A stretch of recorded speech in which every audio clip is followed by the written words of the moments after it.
বন্ধুরা, আমি এখন দেখতে পাচ্ছেন এই যে আমার আপনার সাথে আমাদের এই ছোট্ট একটা পুকুর আছে, একদম অর্গানিক ভাবে একদম দেশি ফিরে খাবার দিয়ে মাছ চাষ করা হয়। আমার বাবা এই একটা ছোট একটা পুকুরে অর্গানিক ভাবে মাছ চাষ করে, কোনো সার কেমিক্যাল বা কোনো মানে ফিড দেয় না।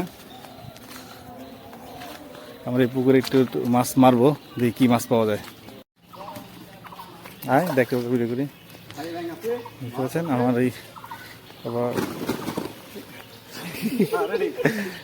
বাবা খেয়াল দিবে এখন। হ্যাঁ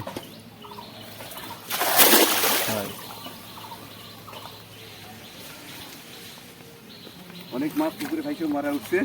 পুকুরের মাছগুলো ওইগুলো মারা গেছিল, মানে হয়তো অভাব ছিল হয়তো বা। এগুলো পোনা মাছ। যাই হোক, এখানে আমরা কিছু বড় মাছ দেখি। পুকুরটা অনেক ছোট, মানে এখন কিন্তু এই মানে যখন বর্ষাকালে যখন পানি ভরে তখন এই পুরোটা মোটামুটি ভরা থাকে। এখন যেহেতু বর্ষার সিজন না, যে কারণে এখন একটু ছোট ছোট আর কি, মানে